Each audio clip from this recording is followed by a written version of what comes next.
Dito sa Papa Dudut Stories, ikaw ay hindi nag-iisa.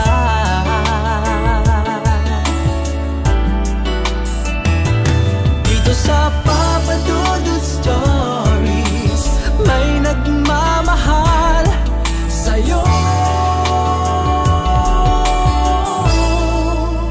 Papa Dudut Stories,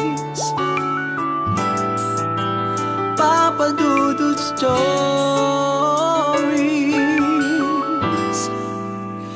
Papa Dudut Stories.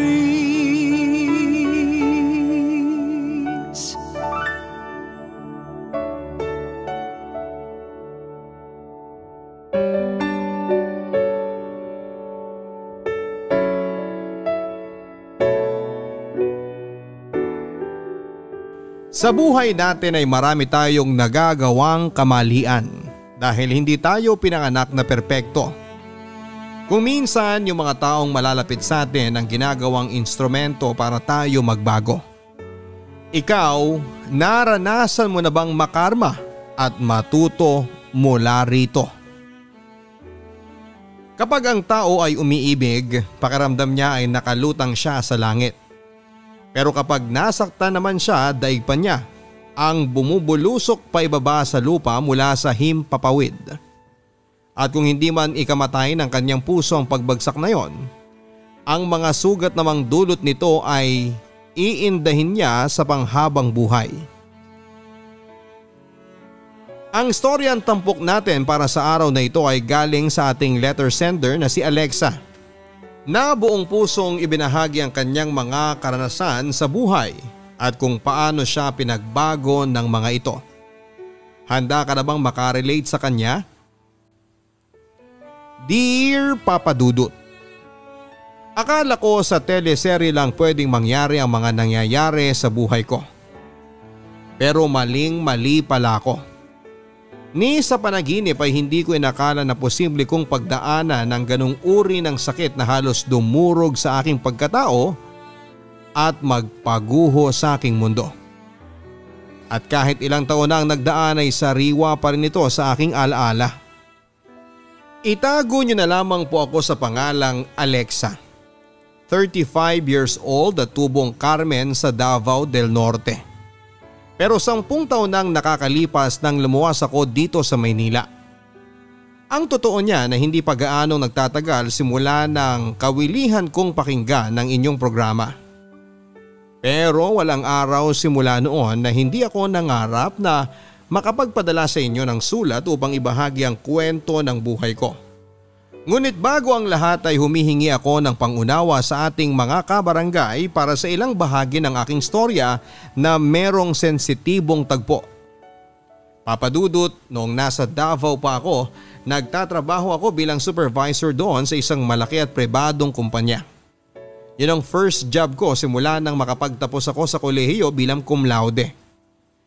Nang matanggap at makapasa ako sa naturang kumpanya, hindi na ako dumaan sa pagiging rank and file dahil for training na agad ako sa mataas na posisyon. Hindi na bago sa akin yon dahil noong nag-aaral pa lamang naman ako ay consistent awardee at palagi na akong top student ng klase namin. Bukod sa pagiging matalino ay may pagmamalaki ko rin ang taglay kong pisikal na kagandahan. Kaya naman malakas talagang kumpiyansa ko sa sarili ko simula pa noong college pa lamang ako. Madami na akong naging manliligaw, pero ni isa sa kanila ay wala akong sinagot dahil ayoko ng commitment. Mabilis kasi ako magsawa at aaminin kong hindi ko kailangan ng mga lalaking magsasabi sa akin ng dapat at hindi ko dapat na gawin. Nang magtrabaho naman ako ay puro fling at hook up lang ang naging relasyon ko sa iba't ibang lalaki. Kaya nga kilala din ako bilang playgirl ng aking mga barkada. Papa Dudut, tulad nga ng sinabi ko, kilala bilang baduy pumorma at nerd si Julius noong nasa college pa kami. Matalino naman siya katulad ko din na palaging nangunguna sa klase nila pero kabaliktaran ko naman siya dahil sobrang seryoso niya sa buhay. Ni hindi siya marunong makihalubilo sa ibang estudyante at hindi siya pala attend ng mga party, and in short ay wala siyang social skills. Para siyang pinalaki sa kuweba. Ang huling beses na nakita ko siya ay noong matapos ang graduation ceremony namin. Wala na akong masyadong alam o narinig tungkol sa kanya simula noon dahil tulad ng palagi kong sinasabi. Hindi ako interesado sa mga boring na tao. Pero matapos ko nga siyang makita sa bar na pinuntahan namin ng best friend kong si Loris ay parang biglang nagbago ang dating pagtingin at pagkilala ko sa kanya. Aminado ako noon na nagkaroon ako ng interes kay Julius. Lalo na noong nagpunta muli ako sa parehong bar na pinuntahan namin ni Loris noong sumunod na linggo. At nakita ko siyang muli, Papa Dudut.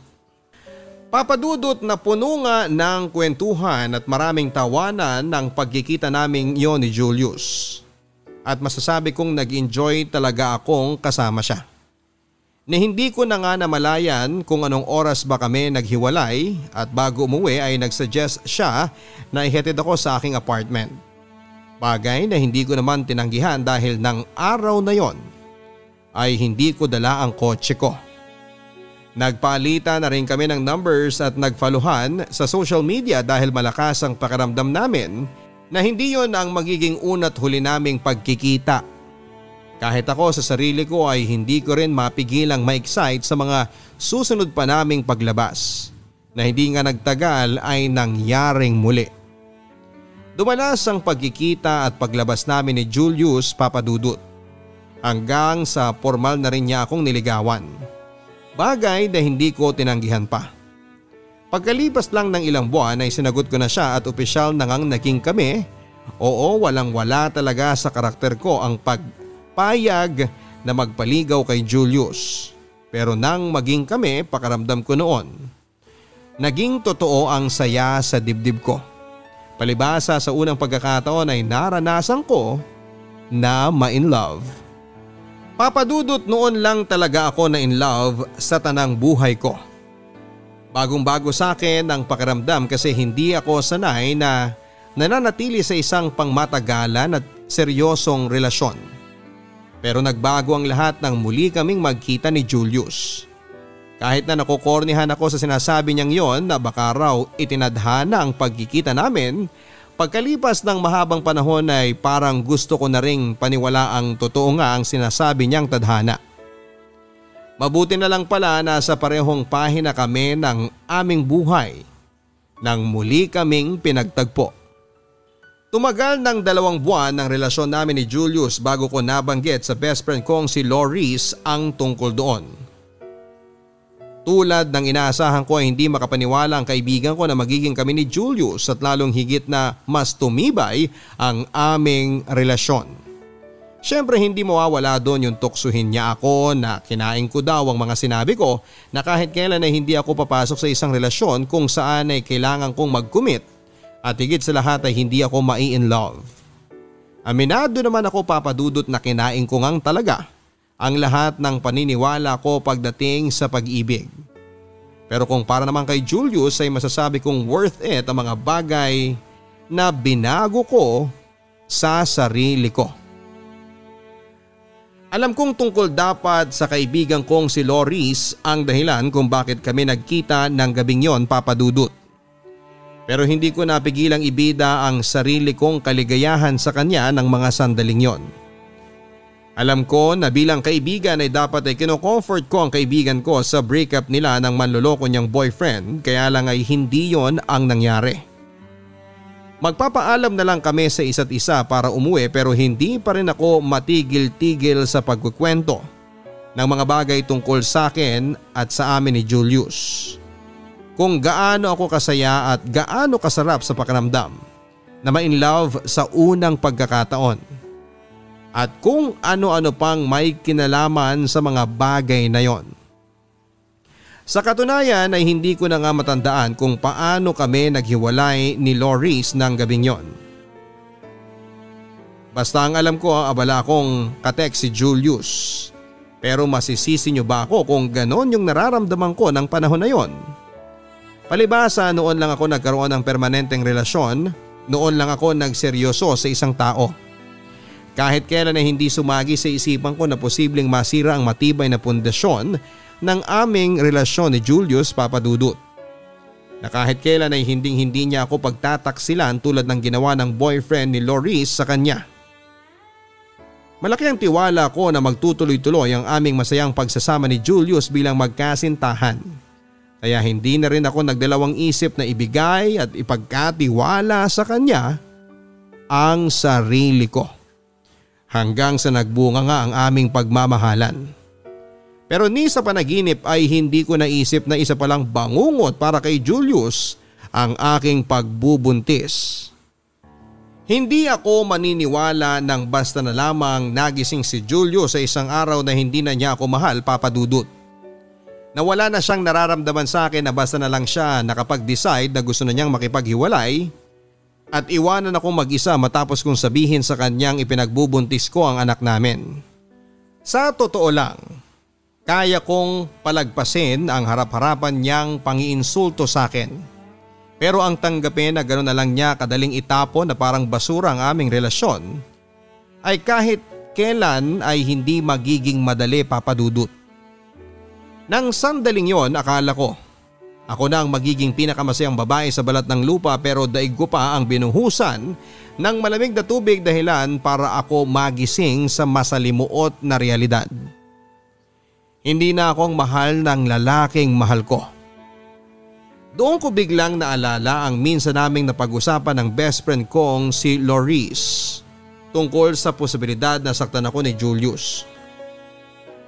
At ayoko mang isipin na baka merong ibang tao o babae na sangkot sa biglaan niyang panlalamig sa akin at planong pakikipaghiwalay. Ay hindi ko pa rin napigilan ang isipan ko na magduda, Papa Dudut. Kaya naman upang makumpirma ang aking hinala, noong umalis si Julius sa apartment ko ay palihim ko siyang sinundan ng gabing yon. Para bang nakutuban ako na hindi pa siya dederetsyo na umuwi sa bahay nila. Alam kong parang tanga ang ginawa kong yon, pero hindi na ako nakapag-isip. Para ako na blackout noon, Papa Dudut. Nagpadala na ako sa bigat ng nararamdaman ko ng mga oras na yon. Tama nga ako na hindi pa planong umuwi ni Julius. Nakita ko siyang umupo sa smoking area sa labas ng bar kung saan kami unang nag-usap noon. Parang may hinihintay siya. At pagbaba ko ng sasakyan ay kitang-kita ng dalawang mata ko kung paano siya nakipaglandian habang hinahalik-halikan sa pisngi ang babaeng lumapit sa kanya. Ang bago niyang babae ay walang iba kundi ang best friend ko na si Loris, Papa Dudut. Sinong mag-aakala nang walang hiya ko palang best friend ang aahas sa aking boyfriend? Nakakatawa dahil ni sa hinagap ay hindi ko naisip na posibleng mangyari sa akin ang mga eksena sa teleserye na madalas ay napapanood ko lamang. Daig ko pang sinaksak ng patalikod ng 1,000 beses, Papa Dudut. Nang makita kong parang linta na nakalingkis si Loris kay Julius, ay hindi ko na napigilan ng galit sa aking puso. Nang sandaling yon ay parang gusto kong pagpira-pirasuhin ng buhay ang traidor kong best friend. Naisip kong paano naaatim ni Loris na makipag-sweet-sweetan kay Julius samantalang alam na alam naman niyang may relasyon kami ng lalaking nilalandi niya. Tandang-tanda ko pa kung paano ko yon ipinamumukha sa kanya, kaya wala siyang dahilan para aksidenteng agawin ng boyfriend ko sa akin. Magkahalong sama ng loob at galit ang nangingibabaw sa akin ng mga sandaling yon, Papa Dudut. Kaya naman hindi ko na hinayaang maglandian pa sina Julius at Loris. Lalo lang nagdidilim ang paningin ko kaya hindi ko na napigilan ang sarili ko na gumawa ng eksena at sugurin silang dalawa. Matapos akong itulak ni Julius, nakita ko na lang na ang dami ng dugo sa hita ko. Doon ako nakaramdam ng pagkataranta at labis na takot. Hindi para sa sarili kong kaligtasan kundi sa buhay ng 2 linggo ko pa lamang na baby. Tandang-tanda ko pa kung paano nagkaroon ng komosyon sa naturang bar kung saan kami gumawa ng eksena. At bago ako tuluyang mawala ng ulirat, ang huli kong natatandaan ay ang paparating na ambulansya. Nang magbalik ang malay tao ko ay nasa ospital na ako, Papa Dudut. Pero doon ko na rin nalaman ang masamang balita. Wala na ang baby ko. Patay na siya. Nang sandaling yon ay hindi ko na napigilang humagulhol. Gusto kong magwala dahil sa labis na sakit at kabiguan na naramdaman ko sa aking dibdib. Pero hinang-hina ako ng mga oras na yon. Ang kaawa-awa kong anak na wala na lang siya nang hindi man lang nasisilayan ng mundo. At ang mas lalo pang naging malaking dago ay ang katotohanan na ang may kagagawan kung bakit wala na siya ay ang sarili pa niyang ama, si Julius. Tumagal ako ng 1 buwan sa ospital dahil hindi kaagad nanumbalik ang lakas ko. Parang gusto ko na rin kasing mawala na lamang at sundan ang anak ko sa kabilang buhay. Mabuti na lamang dahil inalalayan ako ng aking pamilya. Dahil doon kahit papaano ay mas pinili ko pa rin mabuhay. Mag-isa lang ako ng araw na ma-discharge na ako sa ospital. Palibasa hindi rin naman ako sanay na nakadepende sa ibang tao. Maging malapit ko man silang pamilya o kaibigan. Ang sabi ko sa mami ko ay hintay na lang ako sa bahay dahil kaya ko naman ang sarili ko. Nakisuyo na rin ako kay mami na dalhin ang sasakyan ko sa ospital at ipark sa basement parking at babayaran ko na lang ang parking fee kung magkano man ang aabutin paglabas ko. 1 araw bago ako ma-discharge. Iniwan sa akin ni mami ang susi ng sasakyan ko. Nang araw na pwede na akong umuwi nang makarating na ako sa parking lot ng ospital. Sakto namang nakita kong papalabas ng kanilang kotse ang traidor kong best friend at ang manloloko kong ex-boyfriend. Papadudot muling nanumbalik ang matinding galit at poot sa aking dibdib. Lalo pa nga itong nagatungan nang makita kong hinihimas ni Loris ang kanyang tiyan na halatang medyo lumalaki na habang maingat naman siyang inaalalayan ni Julius. Dahilan para mas lalo ko silang kamuhian. Luhaan akong iniwan ni na Julius at Loris ng sandaling yon, Papa Dudut. At dahil sa hindi ko maipaliwanag na sakit na aking nadarama, kaya napahagulhol ako sa loob ng sasakyan ko. Matapos nilang umalis. Mabuti na lang dahil nagawa ko pang tawagan ang aking mami para magpasundo. Hindi ko na rin naman kayang mapag-isa ng panahon na yon. Pagdating ko sa bahay ng mga magulang ko ay agad akong nagkulong sa kwarto. Umiyak lang ako ng umiyak noon habang pilit na binubura sa aking isipan ang mga eksena kung saan ay masayang masaya sina Julius at Loris kasama ang magiging anak nila. Papadudot, awang-awa ako sa sarili ko.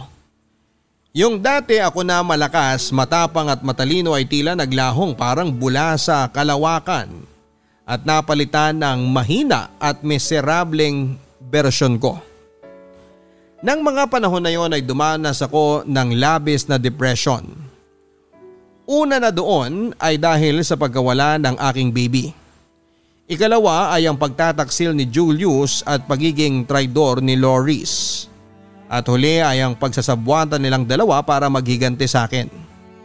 Pakiramdam ko ako na ang pinakawalang kwentang tao sa mundo, Papa Dudut.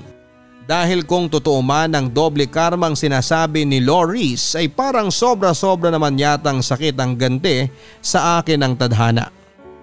At dahil nga sa hustong kalungkutan, matinding kapighatian at pagiging kaawa-awa na aking naramdaman, kaya naman tinangka kong tapusin na lamang ang aking buhay. Papadudot, alam kong malaking kasalanan sa Diyos ang kitlin ko ang sarili kong buhay sa pamamagitan ng pag-inom ng gamot hanggang sa ako ay ma-overdose. Pero desperado na kasi ako. Sa dami ng trahedyang nangyari sa aking buhay ay hindi ko na alam kung paano gumising sa umaga ng masaya at masigla katulad ng dati. Gusto ko na lang matapos yung sakit. Kaya gusto ko na lang din na mawala. Pero sa kabila ng lahat ay hindi pa rin ako pinababayaan ng Diyos. Nang mga sandaling yon, mabuti na lang dahil nakita ako ng mga magulang ko kaya naman naisugod nila ako sa pinakamalapit na ospital kung saan nananatili ako ng halos 3 linggo. Pinagalitan at pinagsabihan ako ng husto ni na mami at daddy tungkol sa ginawa ko sa aking sarili. At aaminin kong natauhan ako nang umiyak sa harapan ko ang mga magulang ko, Papa Dudut. Doon ko na-realize na hindi pala ako nag-iisa sa labang pinagdaraanan ko. Na merong mga taong nagmamahal sa akin at handang tumulong sa akin sa mga panahong pakiramdam ko ay mag-isa na lamang ako. Nagdaan ng ilang buwan at hindi ko na nga namalayan ang paglipas ng isang taon, Papa Dudut.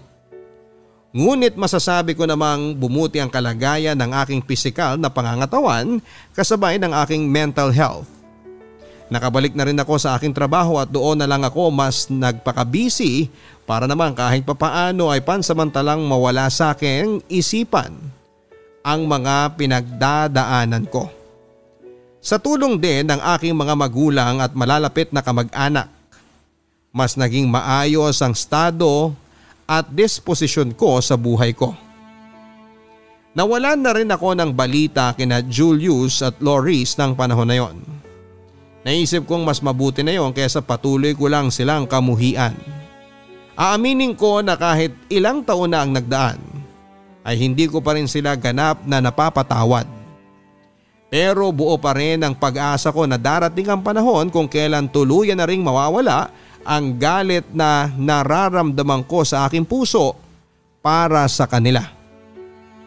Pero iba rin maglaro ang kapalaran, Papa Dudut. Kung minsan hindi talaga pwedeng maging kampante dahil palaging nangyayari ang hindi inaasahan. Tulad ng muling pagkukrus ng landas namin ni Julius sa dating bar kung saan kami muling nagkita at unang nag-usap noon. Papa Dudut, yun ang huling pagkikita namin ni Julius dahil nang sumunod na araw ay may nakarating sa aking balita na nasangkot daw ito sa paggamit ng ipinagbabawal na gamot. Dahilan para ito mahuli at makulong. Kaya naman pala nang muli ko siyang makita noon sa bar ay malaki ang ipinayat niya. Bukod doon ay tila naapektuhan na rin ng droga ang kanyang pag-iisip at pagsasalita. Samantalang si Loris naman ay halos ilang buwan na ring naka-admit sa isang mental institution ay biglang hindi na lang nagising isang araw. Ang sabi ng doktor ay inatake daw siya sa puso habang natutulog. Muling nanumbalik ang sakit at lungkot sa kalooban ko dahil sa biglang pangyayari. Nasangkot ang mga taong naging bahagi ng buhay ko. Mabuti man o masama. Muling naapektuhan ang aking mental health kaya naman minabuti ng mga magulang ko na umalis kami sa Davao. Noon din ay lumuwas nga kami pa Maynila. Simula noon ay wala na akong narinig tungkol kay Julius. Mas pinili ko na lang din na kalimutan siya, Papa Dudut.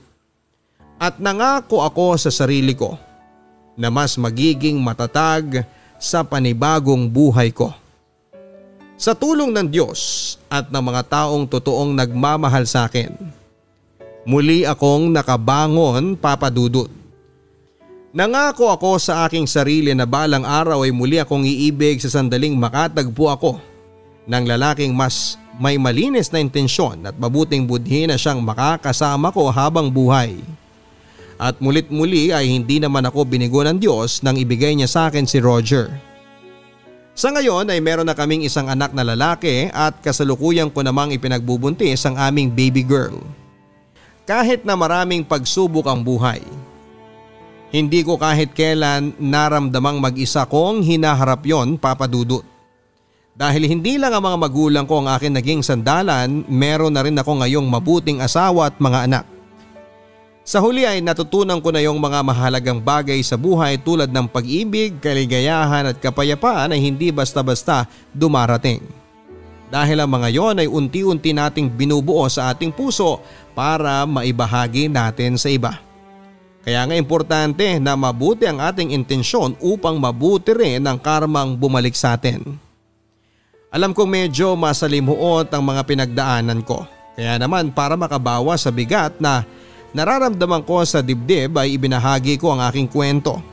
Maraming salamat po sa pagkakataong mabasa ninyo ang sulat ko, Papa Dudut, at sana ay merong na-inspire at may natutunan sa aking kwento, Papa Dudut. Alexa. Ang pagiging mabait at mabuti ay magkaibang bagay. Ang mabait ay yung oo ka lang ng oo sa ibang tao dahil ayaw mong masaktan sila sakaling tanggihan mo ang gusto nila. Ang pagiging mabuti naman ay yung hindi ka agrabyado at wala kang inaagrabyado. Napakinggan natin ang storya ng letter sender natin na si Alexa na sa buhay mahalaga po ang magkaroon ng mabuting intensyon sa ating kapwa. Dahil ayon nga sa lumang kasabihan, kung ano ang ating itinanim, yun din ang ating aanihin. Kung gumawa tayo ng masama sa ating kapwa, masamang karma din ang babalik sa atin. At kung mabuti naman, umasa tayo sa mabuting karma. Pero sino ba naman sa atin ang hindi nahihirapang magpakabuti? Hindi ba? Bagay na pwede nating matutunan paunti-unti gaya ng pinatunayan sa atin ni Alexa. Kahit na masalimuot ang buhay, marami pa rin namang magagandang pangyayari. Kahit na malungkot, meron pa rin namang masaya. Habang buhay tayong magmahal, ang pagpapaalam naman ay gawin lang natin ng sandali. Ang buhay ay mahiwaga, laging may lungkot at saya. Sa Papa Dudut Stories, laging may karamay ka.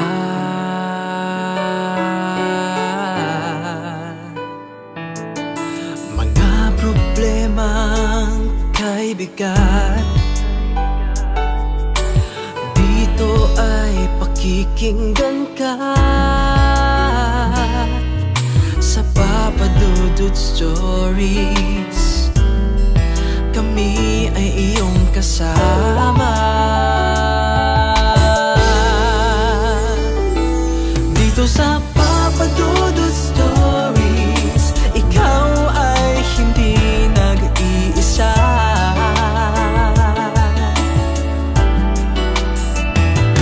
Dito sa Papa Dudut Stories, may nagmamahal sa'yo. Papa Dudut Stories, Papa Dudut Stories.